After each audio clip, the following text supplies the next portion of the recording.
Good morning, Ian. How are you? Morning, Emma. I'm very good, thank you. And yourself? Good, thank you very much. Great to see you. And you?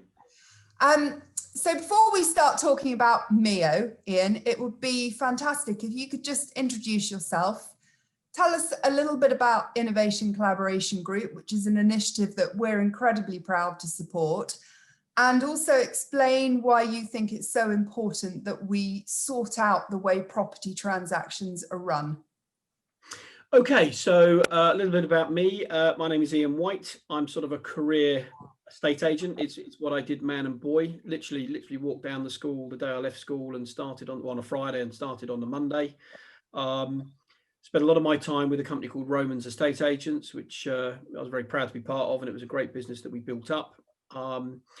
That came to an end, the business was exited, and I've done a few bits and pieces with various estate agents, but now I'm a consultant that works with lots of different estate agents and or prop tech platforms or suppliers to the estate agency industry, just ensuring that what they're doing is right for the agent and the way the agent uses it is correct, and just helping agents generally with their growth cultures, their systems and processes, etc., etc. But the million-dollar question you asked me is, why do I think it's important that estate agents and that we look at this process of the way properties are transacted in the UK? And I think that the simple answer I'd start off with is because the current process is just broken. In my day, it took about 8 weeks from the point I agreed the sale to the point the client moved in. It's now taking double that and a bit more, and that can't be right with the technology we have. And I think there's been various things that have been passed that may have interfered with it in terms of fear of being sued and GDPR. There may have been things that have inadvertently slowed it down, but I think lots of people have allowed that to be the excuse to deliver stagnant service, where in reality every one of those things has a solution if you really want to find it. And I'm a fan of Mio, as you know. I think that provides a really good insight to the chain. And I suppose very, very simply, if every agent and all the stakeholders were on Mio, you would be providing the perfect transparent vehicle of where everything can be seen. So the solicitor that's on Go Slow will be highlighted. Well, that in itself will deal with problems. The agent who is putting poor deals together, it'll be highlighted. That'll solve problems. The buyer or the seller that displays bad behaviour may have offers on more than one property or is gazumping or pulling out. That gets transparently provided through a chain, and therefore hopefully becomes part of the vehicle to change behaviours. But I think the big reason it needs overhauling, Emma, is because I think it's got to the point where the actual process itself is the reason why many people don't move. Mm-hmm. So if estate agents want to increase transaction volumes and the government want to increase transaction volumes because it means either more stamp duty if and when we're paying it, or more tax take, because we all know that the UK housing market creates such a massive boost to you and me could list them, but we'd be here all day. Hundreds of industries: carpenters, carpet fitters, double glazing. We could go on forever. Kitchen fitters. If the housing market is buoyant and volume numbers are back to where they were when I traded, then those businesses would be buoyant and earning more money, which would mean more tax receipts. So I can't find anybody whose interest it's not in to modify the system. I can only find people who want to protect the way they currently do it and put barriers up. So I think it's essential that we do it now because I think it's killing the industry, let alone anything else. Okay, and I think there's been positives to take from the last 6 months. One of which is that actually I think everybody has shown they can change. Estate agents have had to change the way they do things. Conveyancers have. Land registry has. Yeah, look, obviously we've moved into an area now where wet signatures aren't required. Well, that's hopefully speeded up. But Emma, let me tell you, there are some solicitors that still insist on having wet signatures, and will hide behind they feel it's more likely to be fraudulent, etc., etc. It is no more likely to be fraudulent than electronic signature. It's just they don't want to change. But yes, we have seen change. The estate agent industry, to be fair to it, has been, I think, pretty good at being able to maneuver itself through a complete lockdown and still be able to show properties, still be able to carry out and conduct valuations, I think the conveyancing arm has been a bit slower to get its workforce from home, or at least get its workforce working from home and working at the same pace they were when they were in the office. I think there's been a bit of a, it's been slower. I don't know whether that's a resource issue, a finance issue, a willingness issue. Maybe it may be a combination of all of those things. We're now seeing, the pipeline numbers are the number of transactions where the sale is agreed and the conveyancers are acting at either end. I'm guessing is probably somewhere near record proportions, if not massively over record proportions. Yet we have a unsuitable, under-resourced, not really grasped technology yet process trying to deal with all of that. And it's becoming a reason why people don't move. Hence my championing the fact that everybody gains if volumes go up. Forget about prices going up and down. That'll just happen seasonally. It'll happen based on economy and everything else. But transactional volumes is everything to everybody. Even people outside the estate agency sector, it means everything to everybody. So if we can find a way of bringing more people into the transaction or wanting to do the transaction and not fearful of the process, then everybody wins. And there are, as you say, already things in place that could be adopted, should be adopted, can be adopted, that will help agents, help the buyers, help the sellers, help the mortgage brokers, help the solicitors, to actually have a bigger volume going through their make more money. I mean, to put it rudely, make more money. And Innovation Collaboration Group, Ian. So just quickly, so for the estate agents who are listening to this, tell us a little bit about what Innovation Collaboration Group means to the agency industry. Well, I think what it means to the agency industry is that, there is a lot of tech being chucked at estate agents. I mean, obviously I have lots of estate agency clients and I know that they sort of suffer with tech overload, demo overload, requests for their time overload. Right now, they're really, really busy trying to reimagine their businesses, trying to adapt to the new world, trying to work out what the structures are and everything else. And even before COVID-19, I think there was tech overload. For every platform they get chucked at them, 1 in 10 probably makes it through to funding and sees the light of day. So we've tried to provide a platform where we've done all the hard work and the research for the estate agents so that they can go there and see. We're not saying there is not stuff outside of our platform. We're just saying everything within the ICG we know will make a difference to your P&L.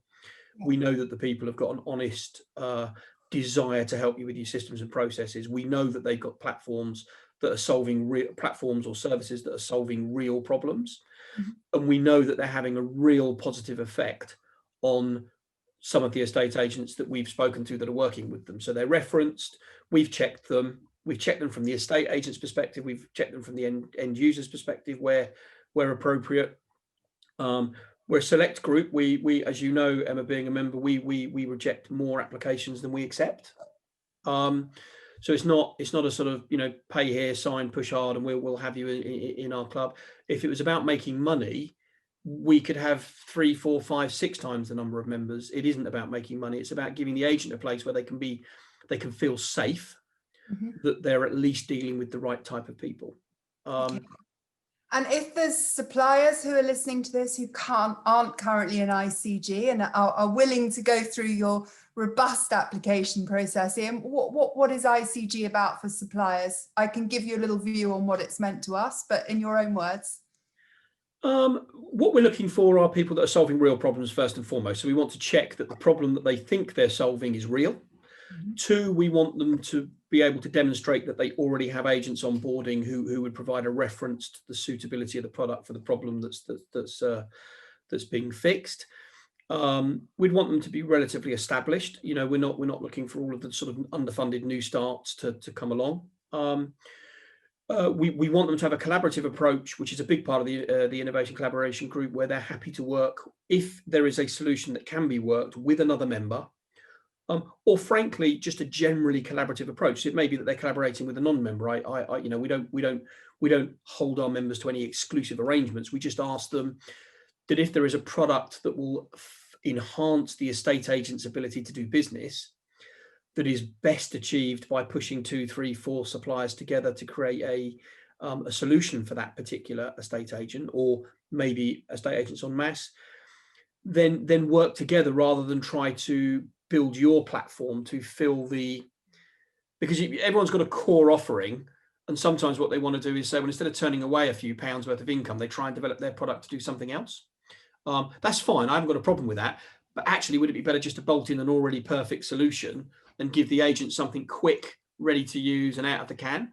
And as you know, we've got hundreds of collaborations now in place where the estate agent is maybe working with 2 to 3, in some cases 4 suppliers. But to them, it will feel like one solution. It'll feel like one platform. It's more cost effective. It's better for the estate agent. And it's certainly better for the end users, the customers, whether that be the agents that are working in and around the offices, or whether it be the end customer, the buyers, the sellers, the landlords, etc. But what has it meant to you, Emma? I know I'm turning the interview on you now, but you tell me what it means to you. You're a member and you joined. I think firstly, and actually it's a little bit about you, the support that you've given us, your willingness to share insight, your willingness to share guidance for a fairly young business like us is incredibly valuable. So that's really important. I think secondly, we're only just starting out on our journey in terms of working out which businesses we need to partner with. I'm a big fan of partnerships. I completely agree with you about if somebody else has already got the thing you need, work with them rather than trying to develop it yourself. Recognize where your strengths are. And I think for me, funnily enough, I was looking through your members list the other day, and there's 4 firms on there who I know that we would think very seriously about partnering with in the future. And that for me is really valuable. Just knowing that I can go to your list and you believe in the quality of what they're providing and they're like-minded in terms of a desire to collaborate, that wastes me a huge amount. That saves me a huge amount of time in terms of trawling through Google for a provider of XYZ. So really valuable. And I think also the events that you run for both myself and actually for our team, in terms of keeping up to date with what's happening in the world of tech for the estate agency sector, it's very, very valuable. So we're very happy supporters. Good to have you on board. We're very happy recipients of your support. So I think, Ian, you were going to ask me some questions about what we've been up to at Mio, specifically about the Mio ChainView API, which is a delightfully technical term. So over to you. Yeah, well, obviously we go from collaboration to the words API. So yes, I mean, obviously a lot of agents may have had a look at Mio in the very early stages. And I know you guys have been busy evolving it, making it much, much better and moving it forward. And I think it's really important for anybody to truly understand where you've arrived, what you've changed, what the API means. So I would love both the ICG people and anybody that this is being transmitted to get a full understanding of that, really. So even if it's probably going to be a window. Now you tell us, because I'm excited by it, and I'm convinced it can be make a real difference to everybody. Okay, so first of all, Mio ChainView. That's something that's been in the Mio sales progression platform for the benefit of agents for at least 18 months now. So agent builds the chain in Mio.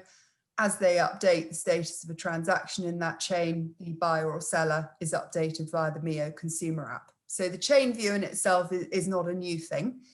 What's new is that we've developed an API that's, I am told, is simple yet sophisticated, which basically means that any other third party involved in a transaction, and that could be a conveyancer, it could be a mortgage broker, it could even be a lender, can, via integration with us, see the same view of the chain that the agent sees and that the buyer and seller see.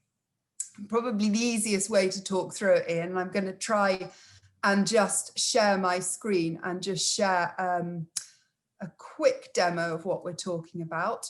Let's see how we get on here. So hopefully, Ian, you can see a picture in YouTube. I can. Third-party chain view API. Okay, so this is a view of a chain. Fairly simple. I think most people will recognize that. As I play through this video, I'm just going to explain what this is actually showing. So you can see here, you've got colored segments around each property. That's tells you how advanced a particular transaction is. So in this case, you can see that they're all at a similar stage. Clicking on the arrow to the right, as in this example, provides anybody viewing this chain with the details of the agents, the vendor's property lawyers, and also the buyer's property lawyers. Just a really quick way of getting in touch with people. Clicking on the next arrow, which I'm just waiting for the demo to catch up with me, will show you the status of that specific transaction. So in this instance, we can see the contract's been signed by the vendor, and on the buy side, the buyer has received their mortgage offer, waiting for contract to be signed. We can see this is a help to buy transaction, which slightly changes the MEO milestones. And that essentially, Ian, is what we can serve up to any third party via our very simple to deploy API. I'm just trying to get back into my... sorry, just bear with me a moment, Ian. Slight technical hitch here. I will rap about anything. Right, there we go. That's it. Okay. So when we serve up the MEO chain view, and let's say, for example, we're serving it up through a conveyance's case management system, we serve that up in return for their milestone updates. So if the conveyancer is working on the haul of the sale of, let's say, my property, which is for sale, the haul, the conveyancer would complete something in their case management system that says that contracts have been issued. That will then automatically update the MEO sales progression platform. That's one less thing that the estate agent has to chase for. And that is what we mean by the MEO chain view API. Good. So, so in short, if estate agents adopt it and use it, they get the transparency that they're all saying they currently don't have. Yeah, absolutely. And the more agents using the platform, the more transparent it becomes. And the more third parties using our chain view and giving us milestone updates, the less chasing there is for agents and buyers and sellers to do. So typically with estate agents, we end, if you take Rightmove, for example, you've got the Judas principle that no one really wants to be there, but nobody won't be there because, you know, if they all come off, then one will sneak back on. Do you find yourself being a little bit in the reverse of that, where everyone's saying, well, you go for, you know, there's not enough people on MEO? Because it's like, it really frustrates me when people say it's the best tool ever, because I've heard it all the time. Yeah, I can see it working. They just need more agents on it. It's like, well, you're an agent. It's free for now, I think, from what I understand. There's a no cost option to have a look at it and see what benefits it brings your business. Mm-hmm. It creates no real duplication. Certainly, if you use APIs, there's no real duplication. It might be a little bit in the first instance to getting used to things, but ultimately, the amount of phone calls it saves to other agents who tell you porky pies anyway. But this sort of view that, you know, I'm going to wait for the other agents to fill it up first just seems to be such a flawed principle. And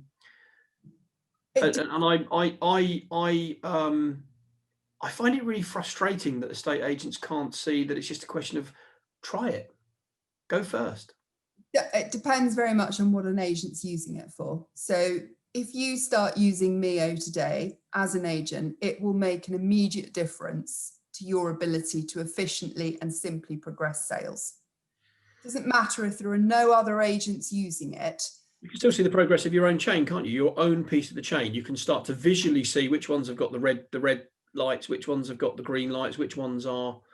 So there's an immediate gain. And then as others come on board, there is a much more longer term benefit. Yeah, and the immediate gain is quite a simple one. You know, I come from a sales background. I've never sold a property, but if I think of a lot of the CRM platforms that I used as a salesperson, they were really good up to the point where somebody says, yeah, we're going to go for it.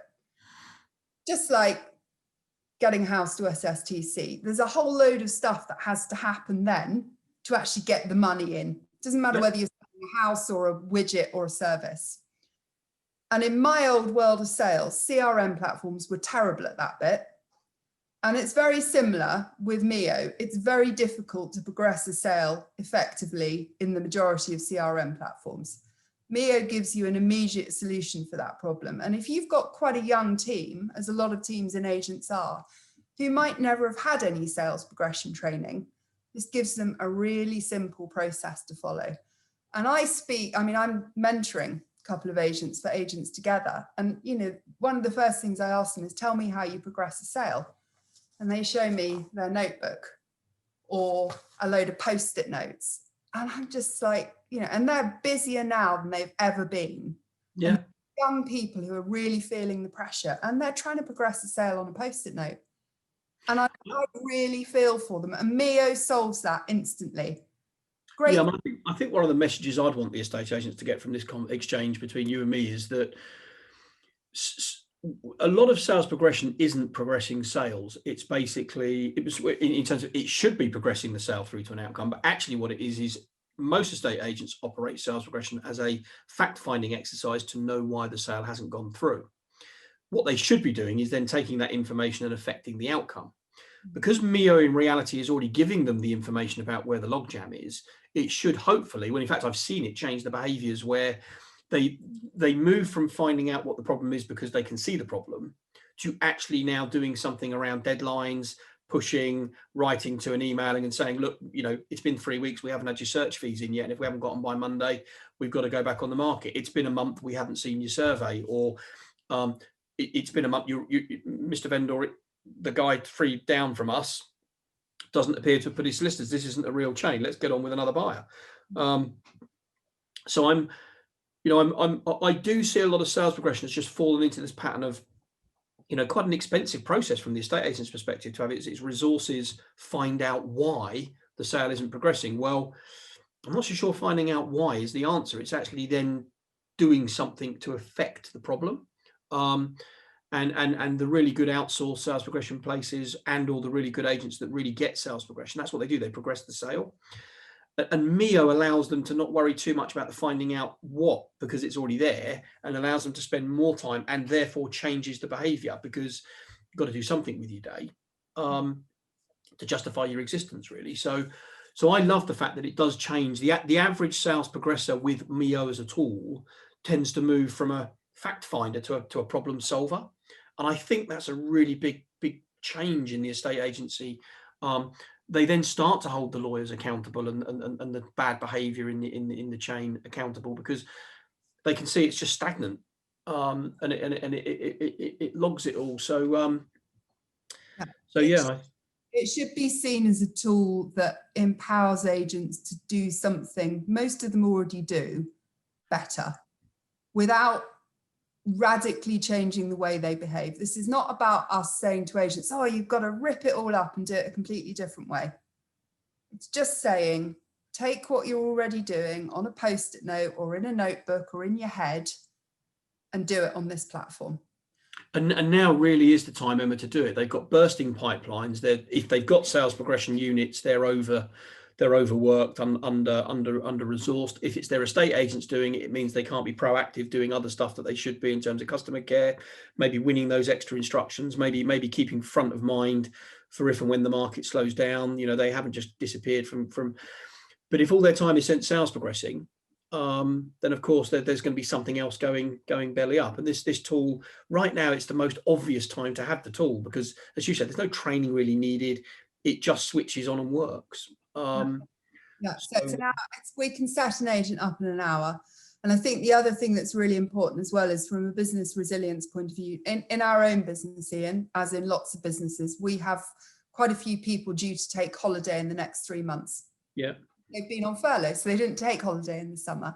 Now, if you mirror that into agents' businesses, and the person who usually does your sales progression is on holiday for a fortnight, or, unexpectedly is on leave, if everything that person's been doing on a notebook is on a notebook, how on earth does anybody else pick it up? Or even, to be honest with you, even if the file notes are contained within the CRM, they're not contained in the neat packaging. You have to go and look on 10, 15 different things. It's like doing a search on Google. You have to do it 5 or 6 times. You have to do your research properly, where it's the same, but because it takes that amount of effort, it doesn't happen. Yeah. there's a sort of hopefully it'll go next week type of file note that happens, and it's like wait for Fred to come back from his holiday. And yes, there are disproportionate amount of people going to be taking time off between now and December. One, because they need it, I think. Two, because they couldn't get away earlier, and the globe is starting to open up a little bit for travel. And thirdly, because they've got holiday accrued that isn't taken, so we're naive to think that they're not going to want to get away. It's not because I don't think they're dumping on their businesses. They've got families, they've got children. They've got half terms and that coming up. So yes, and the lawyers will be the same, and they're in the chain. The mortgage brokers will be the same, and they're in your chain. So it's not going to get any easier, is it, between now and Christmas in terms of trying to get things done? One of the things, Ian, just coming back to your original point, which was that, one of the objections agents come up with about Mio is, oh, it'd be, brilliant when 5,000 agents are using it. The other thing we hear as well is, well, it's all very well that something in Mio has been updated automatically, but can I actually trust the update? There is, unfortunately, I think, a feeling of mistrust between the various professions involved in getting a sale or purchase through. And I just wanted to address that point, because I think some people think that for Mio to get an update could mean that somebody's merrily been ticking boxes on a Friday afternoon somewhere, and all of a sudden, hey, everybody's moving. It doesn't work like that. If I take searches as an example, so over the next month, we will add a searches milestone update to Mio, probably for about 20% of the transactions that are running in England and Wales. For Mio to get that update saying that the searches have been ordered, the searches have been received, there are a series of very complex processes that have to happen in a search ordering platform. It is not a case of a lawyer sitting in an office merrily on a Friday saying, oh yeah, search is done, search is done, search is done. And that's really, really important. These are real updates coming from very sophisticated platforms. This is not about us looking at a date over there and applying a magic whizzy algorithm, and we say, oh, well, we think that's happened then, so that means this is going to happen then. These are, if it says it's happened, it's happened. I mean, I think in any event, obviously misentry or whatever is possible in the current archaic system, but you've got no evidence or proof that you were ever misled. Whereas with a Mio-based system, if for whatever reason, either by sinister reason or other, misinformation was put into the system, well, it's logged. But the person putting in that information can't deny it. So I think it protects agents from exactly the problem that you're describing. But look, I like to think that most estate agents, most solicitors, most mortgage brokers are honest and will do it the right way. Therefore, you're going to get benefit in those situations. But if for those people that want to, say things, do things, or whatever that aren't quite honest, obviously you've got some checks that eliminate that in some of the technical things that happen. But you can never eliminate it 100% from some of just the updates and things. But if people are going to behave like that, they're going to behave like that, whether you've got Mio or not. But the one thing they've got to do with Mio is they've got to put it in the system. Yeah. So there's a date and stamp that says who did what. Yeah, and every milestone that comes into Mio, as you said, Ian, you can see the source of it. It's an undeniable. It's like if they're going to tell fibs, then they now cannot say they didn't do it. So. And that's the point. My mantra, as Emma, has been, even outside of Mio, has been, we need certainty in the transaction. I'm a big fan of Gazelle, as you know. We need transparency, which is where I think you guys are way ahead of anything else I've seen yet. And I think I am seeing the agents on board now and getting it, which I think is fabulous. And I think COVID-19 has pushed that forward, which I think is excellent. And then there is the expediency of it, which is a combination of lots of things. Mio will help with expediency. I suppose Gazelle means that expediency becomes less important because you've got the lock-in agreement. And the lawyers and the estate agents need to work with, sales protocol, all those sorts of things that can speed things up. And generally, as the ICG, just collaborate to get the people moving quicker rather than try to put a ring fence around their current systems and processes. And it's sort of, I will change over my dead body type of approach. I actually would go as far to say that I think they're writing their own death knell, because I think I think the ship's left the harbour now in terms of change. I don't think anybody accepts at 70. I don't even think the government will accept transaction volumes being hit hard because the process is just antiquated, old, not transparent, there's no expediency, no certainty. So I think you're going to see all of those things happen. So as an estate agent, if the boat's left the harbour, don't get on the last boat. Get on the first boat, or at least get on the second boat. And that's my view. Let's speed up these transactions. Let's get people moving, and let's get transaction volumes back up. Transaction volumes is the thing that really drives the actual total value of the UK estate agency marketplace. If 500,000 more people moved, where's the downside in that? There is none. And it frees up stock as well, and that's so important. We talk a lot about having to build new houses. Yeah, it frees up stock. Because a lot of the people that are frightened of the system, I imagine, Emma, I've not done the research, but they will probably be the people sitting in the prime stock at the higher end of the market that just would move. I mean, my parents have just had a stair lift put in. There is no doubt they'd have moved to a bungalow, but the process, even with me in the background, the process frightens the life out of them. Yeah, absolutely. And as somebody who's going through the process now, Ian, it'll be a very long while before I do it again, and I understand how to make a transaction work. So yeah. It's such a shame, isn't it, that people are scared of the process. I can understand not being able to afford it. I can understand not being able to find the right property. I can understand not being able to get a mortgage. What I can't understand is they can do all of those things, but actually they decide and elect not to because of what we've all overseen, what we've allowed to happen. Yeah. Not good. Ian, I'm very conscious of your time. I think you've really driven home the point about the importance of collaboration. Mio Chainview has a massive role to play in that. But I think the key point that we've both sort of underlined at different points in this conversation, and indeed always comes up in conversation between you and I, is a willingness to embrace change. And it is so important. And I would celebrate everything that I think everybody across the residential property industry have done to change in the course of the last 6 months, and let's just keep driving forward. Yeah, for the smaller independent agents who can't lead these type of changes, just ask your suppliers that do help you with mortgages and do help you with your conveyancing, if you've got them, are they prepared to change and work with new platforms? Because frankly, if the answer is no, find a different supplier. That simple. Thank you very, very much, Ian. Thank you. Thanks a lot. Take care. Bye, Emma. Bye.